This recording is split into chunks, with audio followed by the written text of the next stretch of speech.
स्वागत है आपका छत्तीसगढ़ कौशल्या भूमि में। मैं हूं आपके साथ। इसमें रुक करते हैं खबरों की ओर। भारतीय जनता पार्टी के स्थापना दिवस पर मुख्यमंत्री विष्णुदेव साय ने पार्टी के करोड़ों कार्यकर्ताओं को बधाई एवं शुभकामनाएं दी है, जिसमें कहा कि आप सभी को मेरा नमस्कार। विश्व के सबसे बड़े लोकतंत्र में विश्व के सबसे बड़े राजनीतिक दल भारतीय जनता पार्टी का आज स्थापना दिवस है। इस अवसर पर आप सभी को हार्दिक शुभकामनाएं, बधाई। भाजपा के संस्थापक अध्यक्ष और छत्तीसगढ़ राज्य निर्माता अटल जी की भविष्यवाणी सच साबित हुई है। अब सारे देश में अंधेरा छटा है, सूरज निकला है, कमल खिला है। साथ ही उन्होंने कहा कि यशस्वी प्रधानमंत्री श्री नरेंद्र मोदी के नेतृत्व में भारत आज एक बार फिर से विश्व गुरु बनने की ओर अग्रसर है।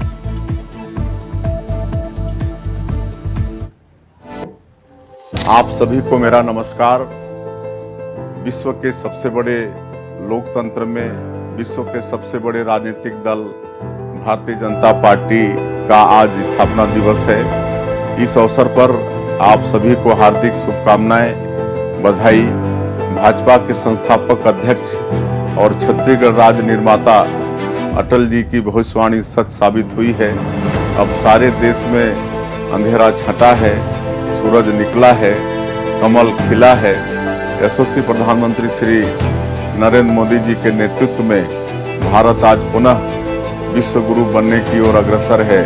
समूचे विश्व में आज भारत की पहचान एक सशक्त देश के रूप में हो रही है।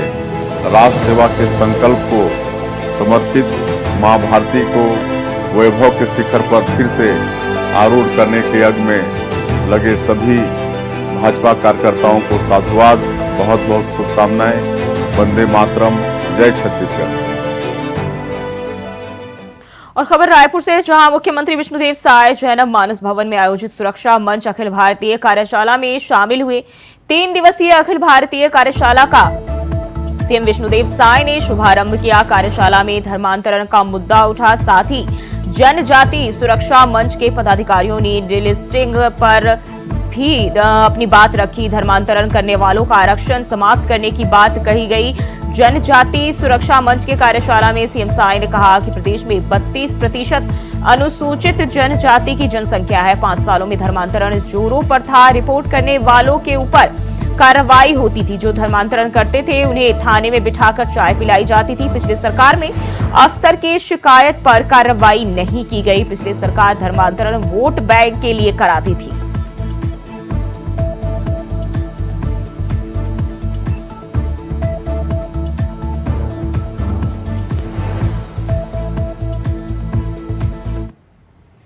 वहीं मुख्यमंत्री विष्णुदेव साय का वीडियो एडिट कर उसे प्रचारित करने के खिलाफ भाजपा ने एफआईआर दर्ज कराया है। आज भाजपा का प्रतिनिधि मंडल सिविल लाइन थाने पहुंचे और शिकायत की।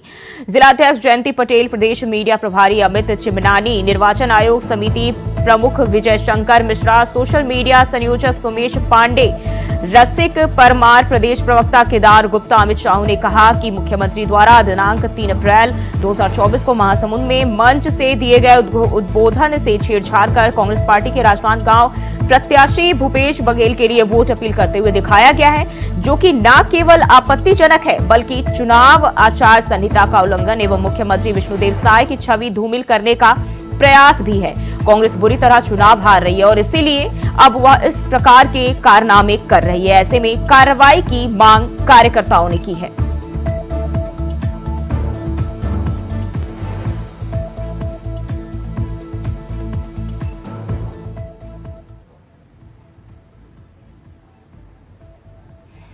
तो वीडियो को आपत्तिजनक बताया है बीजेपी कार्यकर्ताओं ने और इसी को लेकर कार्रवाई की मांग की है। तो कार्यकर्ताओं ने जो है एफआईआर भी दर्ज कराई है। साथ ही उस वीडियो को सीएम साय की छवि धूमिल करने वाला बताया है।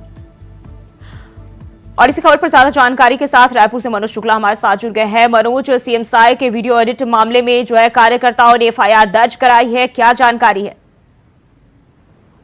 जी जूही, आपको बता दें कि सीएम साय के वीडियो को एडिट करके अज्ञात व्यक्तियों के नाम से एफआईआर दर्ज कराई गई है और जिसमें सीएम साय को उद्बोधन दिखाया गया है। पूर्व मुख्यमंत्री भूपेश बघेल के चुनाव प्रचार के लिए उनको जीत की अपील के लिए उस वीडियो में दर्शाया गया है, जबकि ऐसा नहीं है।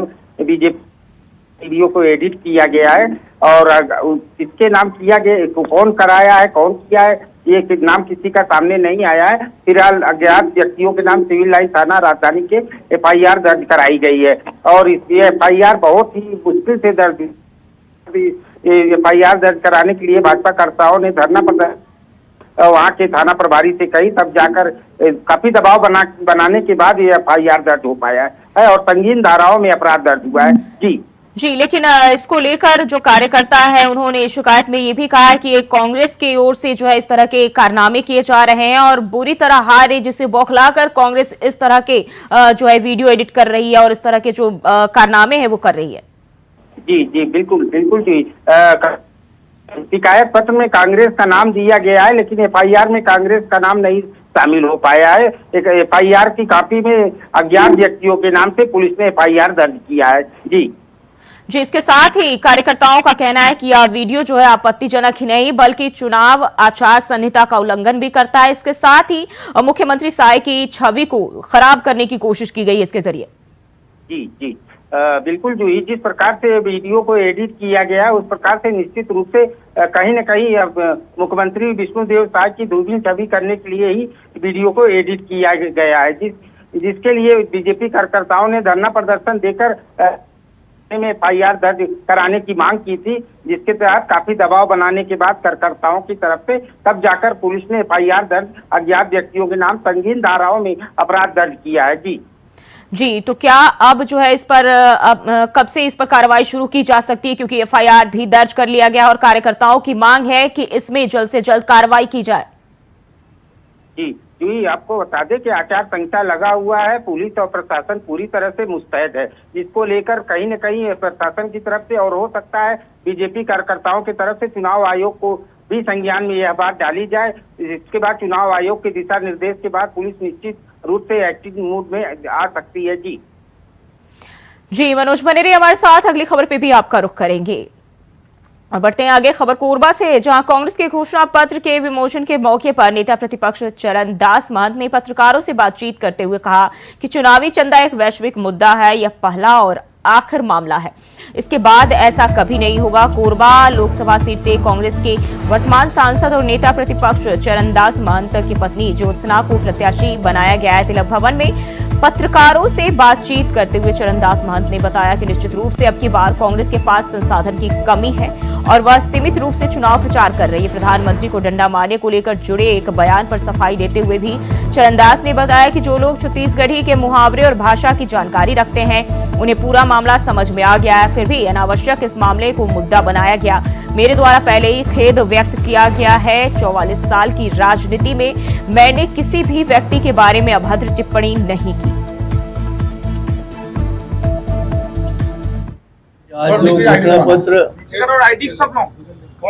हमारे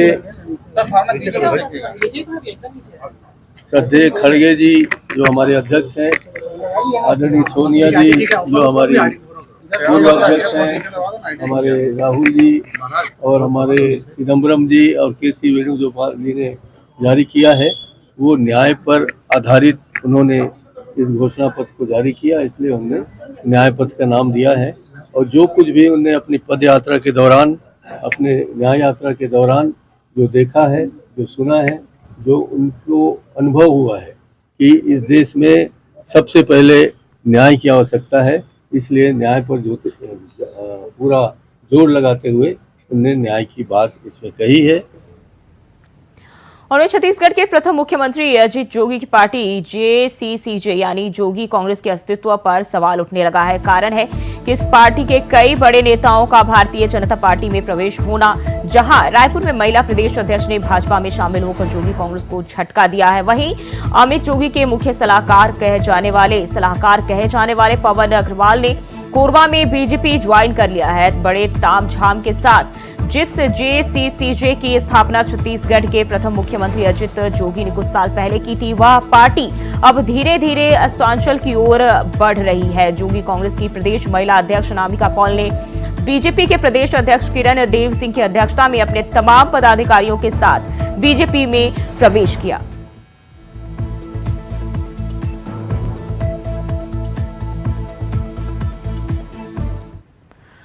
रुक करते अगली खबर की ओर। रायपुर में बिजली कंपनी के स्टोर में भीषण आग लग गई, जो कि अब तक की सबसे बड़ी आगजनी बताई जा रही। हजारों ट्रांसफार्मर जलकर खाक हो गए। वहीं दहशत से घर छोड़ लोग भाग निकले। आग इतनी भयंकर थी कि 10 किलोमीटर तक धुआं दिखा।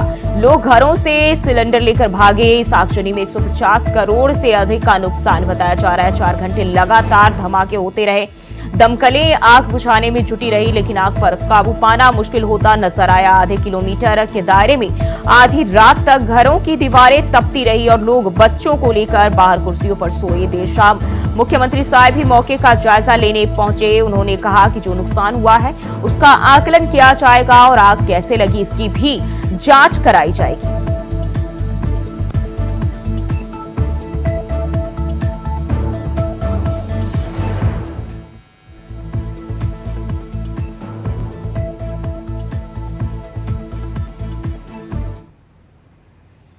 और वहीं रायपुर स्थित भारत माता चौक के पास बिजली विभाग के सब डिवीजन दफ्तर में लगी आग में 6000 ट्रांसफार्मर जलकर खाक हो गया। पूरे बिजली सब डिवीजन आग की चपेट में आ गया। इस भीषण आग में लगातार ब्लास्ट हो रहे हैं। अब तक 50 से ज्यादा ब्लास्ट हो चुके हैं और इस घटना से पूरे गुडियारे इलाके में अफरा तफरी मच गई। वहीं हादसे की सूचना मिलने पर रायपुर कलेक्टर, एसपी, एसडीएम सहित जिला प्रशासन के सभी वरिष्ठ अधिकारी मौके पर पहुंचे। लाउड स्पीकर के माध्यम से आसपास के 3 बस्तियों को खाली करा दिया गया था। वहीं ट्रांसफार्मर वर्कशॉप में आगजनी के मामले में पूर्व विधायक और रायपुर से लोकसभा चुनाव के कांग्रेस प्रत्याशी विकास उपाध्याय ने सवाल उठाते हुए कहा कि आगजनी किसी लापरवाही से हुई या यह कोई षड्यंत्र है।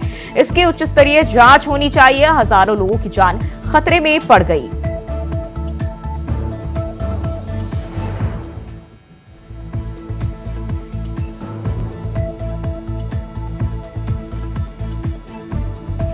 बिजली कंपनी में भीषण आग लगी और आसपास की बस्तियों को खाली भी किया गया। बिजली विभाग के डिवीजन दफ्तर वर्कशॉप में भीषण आग लगी है। कोटा के पीछे स्थित ये वर्कशॉप में सैकड़ों की तादाद पर ट्रांसफार्मर होते हैं। समझ में आता है कि कुछ ना कुछ गड़बड़ी की आशंका है या कोई लापरवाही बरती गई है, जिस वजह से इतनी भीषण आग लगी है।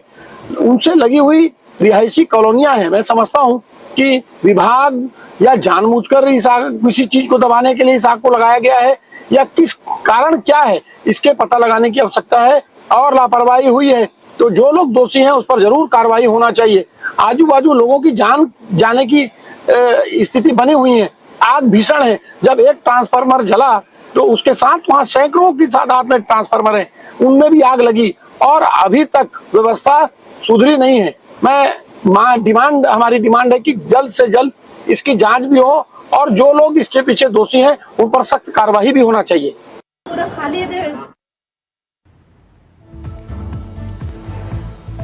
और इसी खबर पर ज्यादा जानकारी के साथ फोन लाइन पर मनोज शुक्ला हमारे साथ एक बार फिर से जुड़ गए हैं। मनोज, बिजली कंपनी में भीषण आग लगने की खबर आ रही है। बताया जा रहा है 150 करोड़ से अधिक का नुकसान हुआ है, क्या जानकारी? जी जूही, आपको बता दें जूही कि ये छत्तीसगढ़ के लिए अब तक की सबसे बड़ी घटना देखने की मिली है। और आपको एक महत्वपूर्ण बात बता दें, कहीं न कहीं इसमें लापरवाही की भी बात सामने बिजली कर्मचारियों की तरफ से ये बातें निकल कर आ रही हैं कि, और वहां पे देखा गया कि जिस समय ये आग लगी उसके पहले वहां पर कोई सुरक्षा के लिए कोई गार्ड वहां उपस्थित नहीं था। यह बात आज कुछ जांच बिंदुओं में सामने निकल कर आई है। और इसमें महत्वपूर्ण बात आपको ये बता दें कि आग इतनी भयानक थी कि 10 किलोमीटर दूर तक इसका धुआं दिख रहा था। ऐसा लग रहा था कि और लगभग ये अनुमान लगाया जा रहा है कि कम से कम कुछ नहीं तो 150 करोड़ के आसपास का नुकसान बिजली कंपनी को इस आगजनी से हुआ है। जी, और क्या अब तक इस पर काबू पाया जा सका है? क्योंकि बताया जा रहा है 6000 ट्रांसफार्मर जो है इस आग की चपेट में आए और जलकर खाक हो गए। वहीं 50 से ज्यादा ब्लास्ट हो चुके हैं अभी तक। जी बिल्कुल जी। इसमें जो है आग पे काबू पा काफी मशक्कत के बाद। आपको एक महत्वपूर्ण बात इसमें और बता दें कि 40 कंपनियों फायर ब्रिगेड की जो टीम लगी हुई थी और जिसके तहत अब आग पे काबू पूरी तरह से पाया जा चुका है। और कहीं कहीं अभी आग जो है धुएं के रूप में निकल भी रही है, भी अभी हो रही है। ट्रांसफार्मर को अलग अलग करके देखा जा रहा है और ये सब कलेक्टर के दिशा निर्देश पर कार्य जारी हो रहा है। और इसमें एक महत्वपूर्ण बात आपको ये भी बता दूं कि कलेक्टर मौके पर पहुंचे थे, उसको वो भी चोटिल हो गए थे इस आगजनी की घटना में। जी, और वहीं बताया जा रहा है कि इसको लेकर जो है खुद सीएम साय ने इसका जायजा लिया है, मंत्री बृजभूषण अग्रवाल ने भी जायजा लिया है। तो अभी जो है क्या कदम उठाए गए हैं इसको लेकर? जी जी बिल्कुल जी, इसमें जो है देर रात सीएम साहब मौके पर पहुंचे, उनके साथ कैबिनेट के कई मंत्री भी साथ में पहुंचे, जैसे कि बृजमोहन अग्रवाल जो लोकसभा के यहाँ के बीजेपी के प्रत्याशी है रायपुर के, वो भी मौके पर पहुंचे और तमाम लोग पूरा प्रशासनिक अमला मौके पर मौजूद था। और देर रात तक इसकी गहन मंत्रणा भी हुई उस मैटर को लेकर कि कैसे आगजनी की घटना हुई, जिसके लिए मुख्यमंत्री विष्णुदेव साय ने जांच के आदेश भी कर दिए हैं। और उसमें एक महत्वपूर्ण बात यह है कि जो परिवार प्रभावित हुए थे उनको तत्काल जो है सरकार की तरफ से 40 परिवारों को 3,60,000 रुपए की राहत राशि का भी वितरण तत्काल किया गया है। जी मनोज, बहुत बहुत शुक्रिया आपका तमाम जानकारी के लिए। और बढ़ते हैं आगे, छत्तीसगढ़ के बीजापुर से एक बड़ी खबर सामने आ रही है, जहां जवानों और नक्सलियों के बीच एक बड़ा मुठभेड़ चल रहा है और जिसमें जवानों को बड़ी सफलता मिली जानकारी के मुताबिक यहां जवानों ने 3 नक्सलियों को मार गिराया, साथ ही जवानों ने कुछ हथियार भी बरामद किए हैं। बीजापुर के एसपी जितेंद्र यादव ने इस मामले की पूरी जानकारी दी है। तो बीजापुर का यह मामला बताया जा रहा है, जहां एसपी जितेंद्र यादव ने इसकी जानकारी दी है। जवानों और नक्सलियों के बीच मुठभेड़ हुई, जिसमें 3 जो नक्सली है वो ढेर हो गए।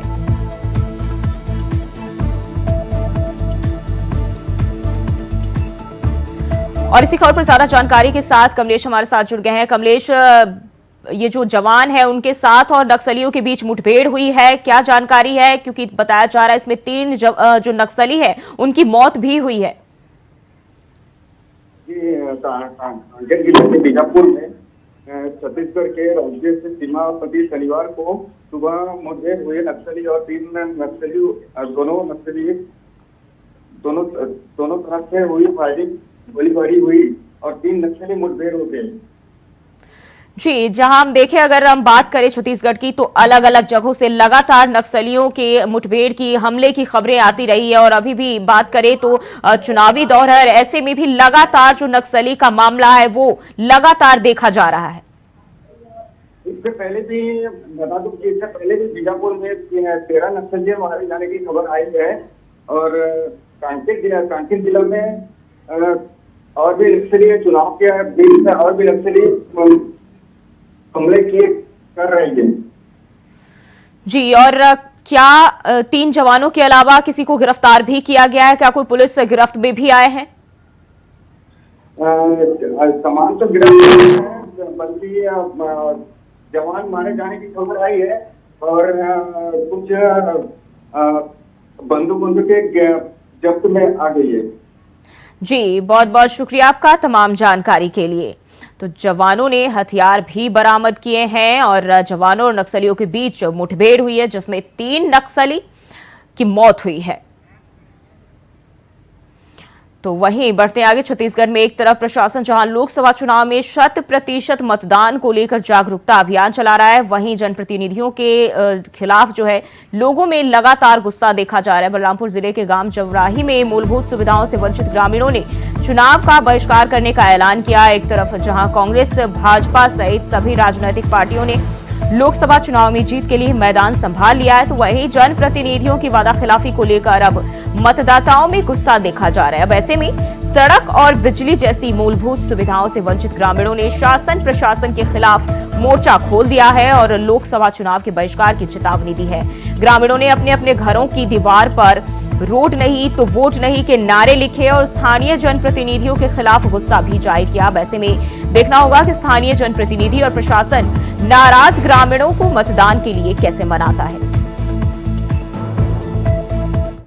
सभा चुनाव से पहले हम लोग आवेदन लगाए थे कलेक्टर महोदय को और बिजली के लिए और रोड के लिए लगाए थे डीएफओ साहब को बलरामपुर में, तो बोले थे कि बहिष्कार मत करो, इस बार 2 महीना के बाद चुनाव बीतने के बाद आप लोग को समुचित व्यवस्था दिया जाएगा, रोड भी बना दिया जाएगा और बिजली भी लगवा दिया जाएगा।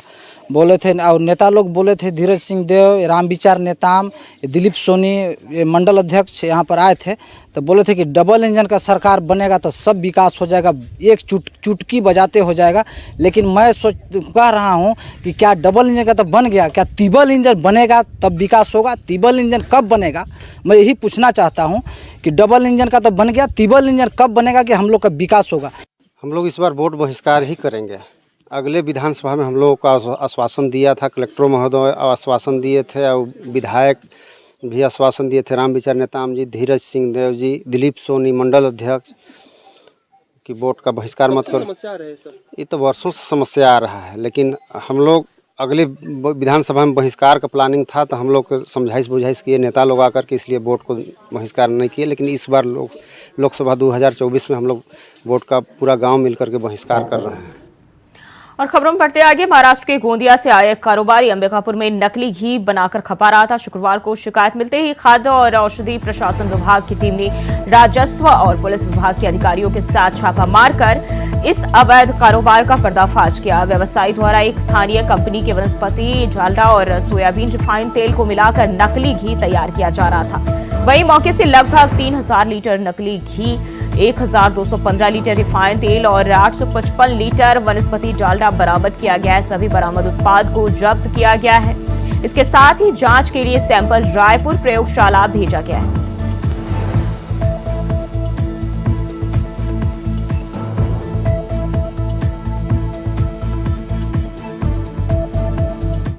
और वहीं धमतरी से एक मामला सामने आया, जहां महानदी मुख्य नहर में नहाते नहाते 4 बच्चे बह गए और बहते हुए 3 बच्चों को आसपास मौजूद लोगों ने बचाया। हालांकि एक बच्चा अभी भी लापता बताया जा रहा है। वहीं बचाए गए सभी बच्चे सुरक्षित बताए जा रहे हैं, लेकिन लापता बच्चे की तलाश के लिए गोताखोर लगाए गए हैं और तलाश जारी है। बताया जा रहा है कि तेज बहाव के चलते बच्चे डूबने लगे थे।